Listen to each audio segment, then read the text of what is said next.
Sigo yo, ¿verdad? Ok. Bueno, pues buenas tardes.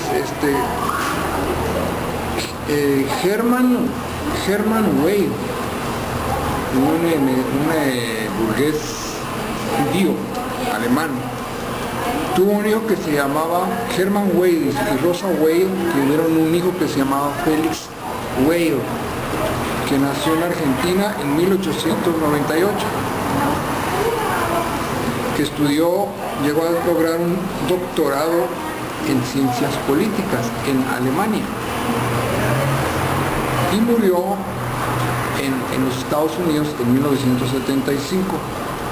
Precisamente llamaríamos alemán argentino, fue el gran mecenas de la escuela de Frankfurt. El padre de Hermann Weyl fue el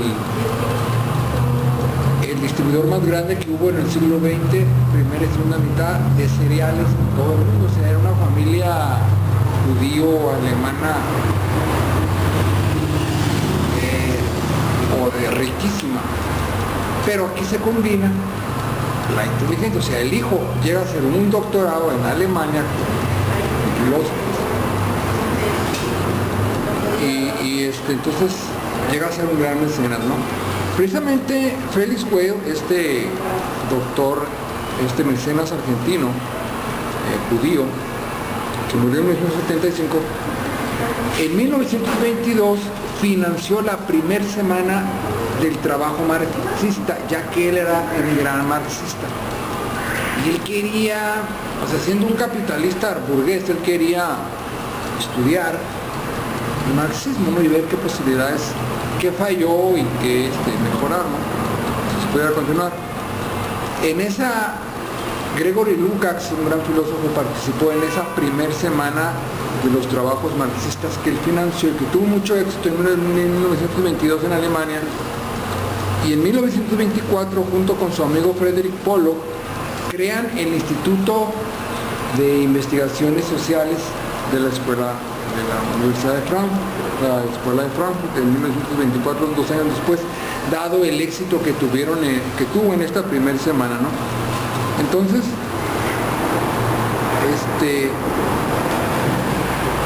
ellos huyeron a Argentina con el nazismo. Entonces, y luego pues ya mueren, regresaron al final de la Segunda Guerra Mundial, regresaron a Alemania y continuaron, pero bueno. ¿Qué más? Voy a hablar ahora de Axel Honneth. ¿Quién fue Axel Honneth? Es otro de los grandes personajes de la Escuela de Frankfurt. Es un alemán que está considerado el heredero de la Escuela de Frankfurt ahorita, ¿no? Porque Jürgen Habermas ya murió y Honneth todavía no ha muerto. Él desarrolló la teoría del reconocimiento, el cual se basó en la teoría de la lucha por el reconocimiento, del cual tú nos hablabas hace mucho, de Hegel, la lucha entre el amo y el esclavo. Ellos buscaban reconocimiento, ¿no? Era una lucha a muerte. Basado precisamente en Hegel, Honneth considera que Hobbes y Maquiavelo estaban mal cuando decían que las guerras se hacían por autoconservación, por instinto de autoconservación. No, se hacen por reconocimiento, porque el otro me reconozca a mí, ¿no? Y aquí entra la teoría intersubjetivista de Habermas, ¿no? Es interesante, o sea, la teoría intersubjetivista, que no es otra cosa más que la democracia deliberativa, es otra manera de decir la democracia dialéctica en cuanto a platicar la sociedad que incluya y transforme a la misma sociedad. O sea, ¿qué es lo que hace una democracia? ¿Qué es lo que necesita tener una democracia? La voz del pueblo. Ok. Por ahí tengo otra definición de positivismo, la voy a hacer. Muy bien, estábamos hablando sobre la lucha por el reconocimiento y la teoría intersubjetivista de Habermas. Y estábamos hablando sobre la democracia deliberativa. La palabra deliberar quiere decir que un grupo de personas se reúnan a analizar los pros y los contras de algunas cosas. Entonces, la democracia deliberativa significaría, es la teoría política que cree que a través de la acción comunicativa una sociedad puede deliberar qué es lo que mejor conviene a todos y proponer esas ideas al gobierno, ¿no? Entonces, ahí se conecta entonces la democracia deliberativa. Ahora, la democracia deliberativa la acuñó en 1980 el filósofo Joseph M. Bessette. Como les digo, deliberación es el proceso de evaluar los pros y los contras. Sí, ya no es algo estático, la democracia deliberativa es algo en movimiento, en proceso, que ahorita puede ser esto una regla social, dentro de un mes hubo una deliberación, un debate y la misma sociedad dijo, mejor esto. Entonces está viva, la misma sociedad está viva y sus leyes son más cambiantes que... Esa idea me gusta, ¿no? Ahora, lo que tú mencionabas, hablando de la teoría crítica de la modernidad, ese intento de la escuela de Frankfurt, lo que dice Habermas es, al principio la sociedad funcionaba en base de ritos sagrados. Después vino la potencia del signo lingüístico. Y finalmente, la tercera etapa, la más evolucionada, dice Habermas, es la etapa de la fuerza racional que somete las verdades a la crítica. Entonces, la verdad tiene que ser sometida a la crítica. Lo que la sociedad quiere, tiene que deliberarlo a través de la crítica, a través del diálogo y a través de la acción comunicativa. Ahora, me voy a regresar a Axel Honneth y su teoría del reconocimiento. Me llama mucho la atención eso de que Hegel ya había hablado del reconocimiento y que Axel lo tomó de Hegel, pero me llama mucho la atención de que antes decíamos, bueno, ¿tú a qué aspiras? Yo aspiro a la justicia, yo lucho por la justicia. Bueno, a ver, espérame un momentito. De acuerdo a la teoría comunicativa nominalista, la justicia es una etiqueta del nombre de algo que no existe. ¿Qué es lo que realmente quieres decir con la justicia? Dame algo más real, ¿no? Entonces viene la teoría del reconocimiento, es algo más real. Mira, déjame darte algo más real. Ok, yo no busco justicia, busco reconocimiento, busco que ya estamos aterrizando. O sea, yo busco que una persona me haga a mí sentir bien, el otro. Que la subjetividad del otro me valore, me reconozca, y eso a mí, eso ya es algo más real, ¿no? La subjetividad del otro, de un individuo concreto, es algo más real que la justicia, ¿no? ¿Sí o no? Entonces, de acuerdo a este Axel Honneth, los conflictos sociales no son el producto de luchas por su sobrevivencia, ¿no? Sino son intentos del reconocimiento que busca la persona. ¿Por qué? Porque si él me reconoce, entonces yo me valoro. Una persona humillada, una persona alienada, nadie la reconoce, entonces no tiene voz moral. Lo que yo necesito es tener una voz moral. Yo necesito reconocimiento, y ese reconocimiento me lo va a dar el otro. He dicho. Sí. Sí, la veracidad, como tú dices, lo que dice debe de ser lo que cree o piensa. Si miente, la comunicación se rompe. Ese es uno de los universales del habla, la veracidad. El lenguaje sirve para entendernos. Voy a hablar de algunos elementos de la comunicación humana. Está, por ejemplo, ya ven que algunos elementos que vimos la semana pasada, que emisor, transmisor, mensaje, etcétera, ¿no? Y hay varios, por ejemplo, está este. Uno de los elementos es el de la recuperación. A ver, ¿cómo está eso? Donde te quedaste, debes de continuar. Después de la interrupción, ahí donde te quedaste, para que puedas recuperar el hilo, ¿vale? Está otro, por ejemplo. ¿Este también es universal? No, estos son elementos de la teoría de la comunicación, de la teoría general de la comunicación de la... Sí, porque hace ratito José Sí. dijo, ¿dónde me quedé? ¿Se acuerdan de si se rompe la comunicación? Sí, hay que, exacto, ¿no? Otro de los elementos es el direccionamiento y el encaminamiento. A ver, ¿en qué consiste este? Solo él debe recibir la información. O sea, es cuando uno dice, oye, me estás diciendo esto, pero yo soy la persona equivocada. A quien se lo debes de decir es a esa persona. Cuando nosotros nos comunicamos, o si yo tengo unas 10 personas que me están escuchando y yo quiero decir algo a lo mejor nada más a una, y yo debo de dirigir a esa persona nada más porque entonces tenemos que ser conscientes del error, de que a veces decimos cosas que no le competen al vecino, ¿no? Entonces tenemos que aprender a encaminar nuestra comunicación, a encaminarla. Otro, control de flujo. ¿Qué pasa? Saturamos. Haz esto, y luego haz esto, luego haz esto, haz esto, haz esto, haz esto. Ey, controla tu flujo, ¿no?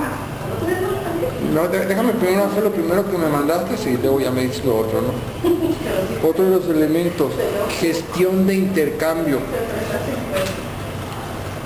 Ok, ambas partes tienen que cooperar para ponerse de acuerdo. A ver, ¿vamos a hablar por turnos o simultáneamente? ¿Cómo que simultáneamente? Sí, porque yo estoy hablando y luego tú me interrumpes. Entonces, esta se llama gestión de intercambio. Hay otra que se llama sincronización. ¿En qué consiste esto? Tú tienes que estar consciente y saber cuándo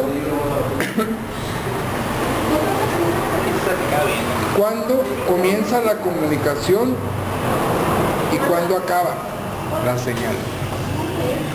O sea, ¿por qué interrumpes? Porque eres inconsciente. Y luego la persona te dice, es que no he terminado.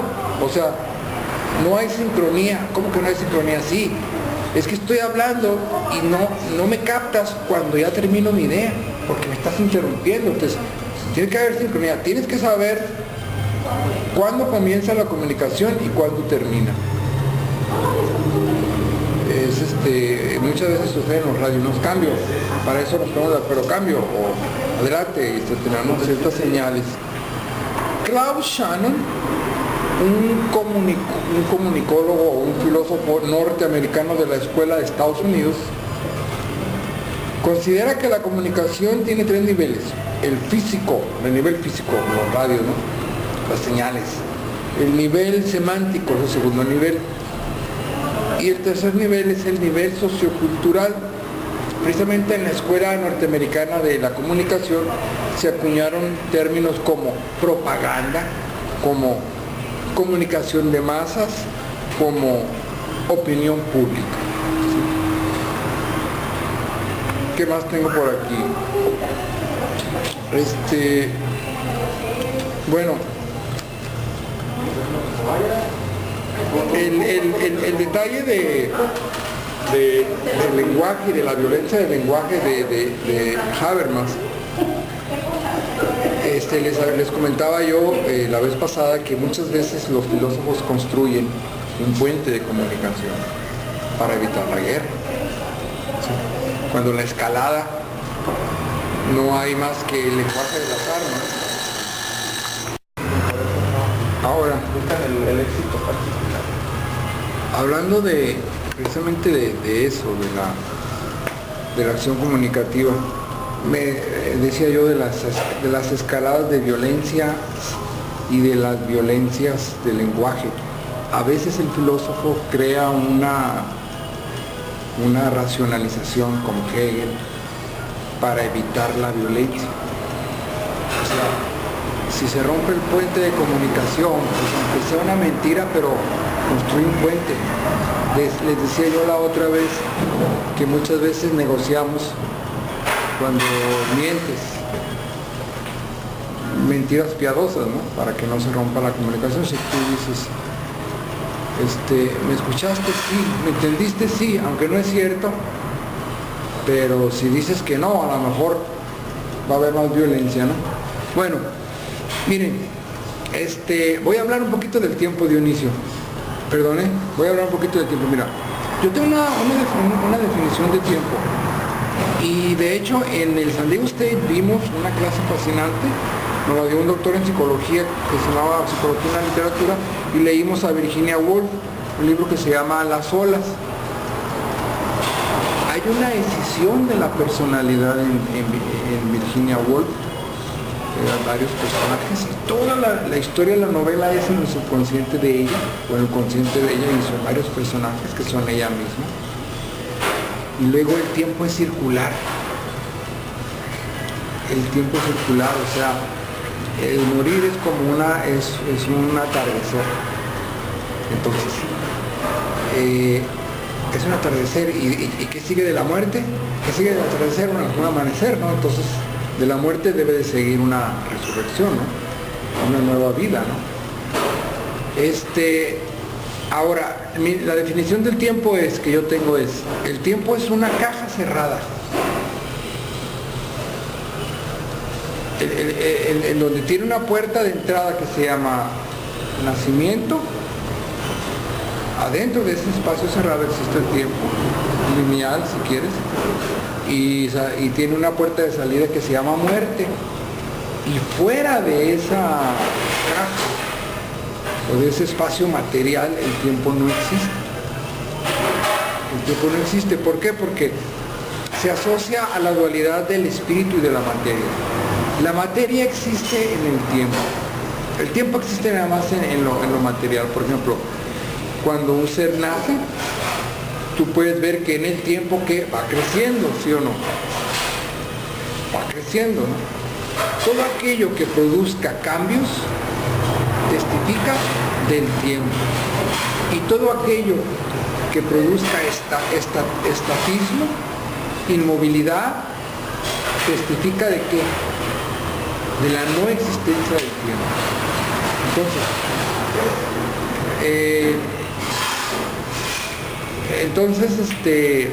Y luego en el tiempo perdido de Marcel Proust, decía que el tiempo era fugaz, no podías retener la felicidad. Un momento de alegría es muy fugaz. La única manera de poder retener el tiempo hermoso, la felicidad, es a través de la memoria. Porque en la memoria tú puedes manipular, tú puedes viajar en el tiempo. ¿Sí? No sé si les es interesante esto, ¿no? ¿Qué más? Estábamos hablando de la violencia lingüística, del tiempo. El tiempo lineal. Se me hizo interesante lo que tú dices, sobre que nosotros somos vistos como objetos con una concepción cristiana de tiempo lineal. Hay muchas interpretaciones bíblicas, ¿no? Se puede decir, cuando dice Jesús, tienes que volver a nacer de nuevo. Entonces hay reencarnación, un ciclo. O sea, ¿quién puede de las tantas interpretaciones, no? Pero la escuela de Frankfurt es un producto cultural judío, ¿no? O sea, yo creo que nos deberían de patrocinar aquí los judíos de aquí de Tijuana, ¿no? Porque estamos platicando del Entonces, porque sí, la escuela del campo es judía, 100%. Mira, por ejemplo, Teodoro Adorno, ¿no? Dualiza la idea judía de que no tienes que crear arte y la idea... Ok, ¿qué es lo que está sucediendo? El estructuralismo y el formalismo sostienen que hay una forma y una estructura a priori que subyace dentro de todo eso que llamamos tiempo, materia y movimiento. ¿Sí? Entonces, me llama la atención porque digo, ¿cómo es que al ser humano se le ocurrió, desde los antiguos griegos y desde todavía centurias de años atrás, siendo que la vida son cambios, si las estaciones son movimiento, las estaciones, las plantas, todo cambia, ¿cómo es que al ser humano se le llega a ocurrir la locura, estoy hablando de manera irónica, ¿no? La locura más grande del mundo, el absurdo más grande del mundo, lo que no cambia, lo eterno, lo estático? De algún lugar debe haber venido ese concepto raro, ¿no? Así lo digo, porque entonces se le ha querido definir, por ejemplo, con la personalidad. O sea, tú ves a un niño, por ejemplo, que dices, se ha cambiado, pero hay algo en ti que no alcanzo a distinguir bien, que me hace sentir que sigue siendo el mismo. Está mezclado lo dinámico con lo estático, lo que cambia con lo inmutable. No está tan fácil. Hablar de tiempo de calidad, hablar de tiempo,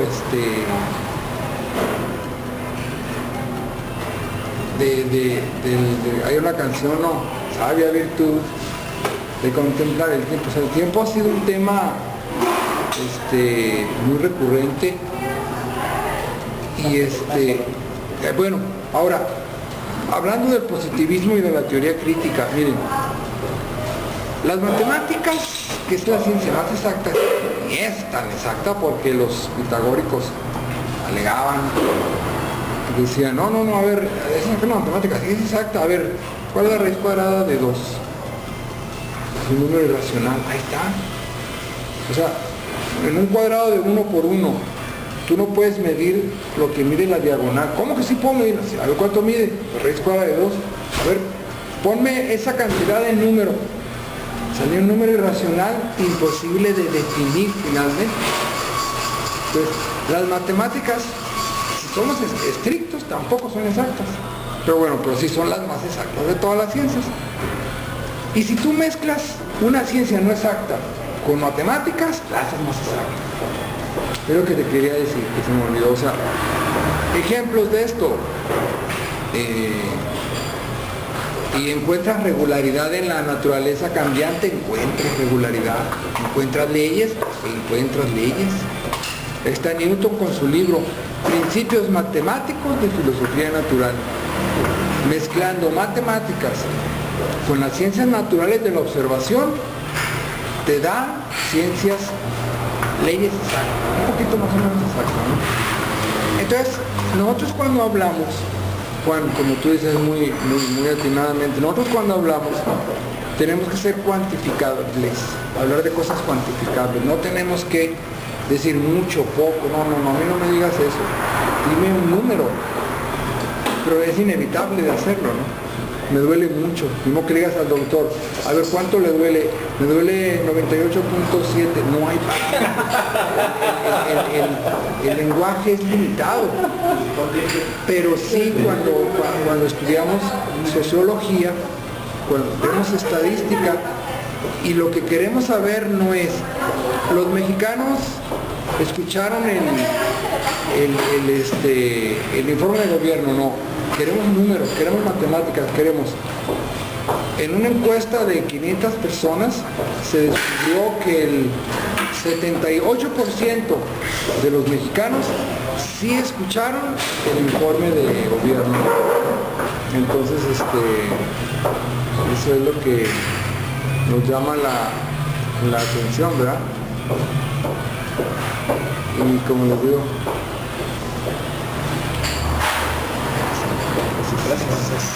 entonces, sí, entonces, las matemáticas, Dionisio, hay que mezclarlas, con medicina hay que mezclarlas, en tu ensayo hay que mezclarlas.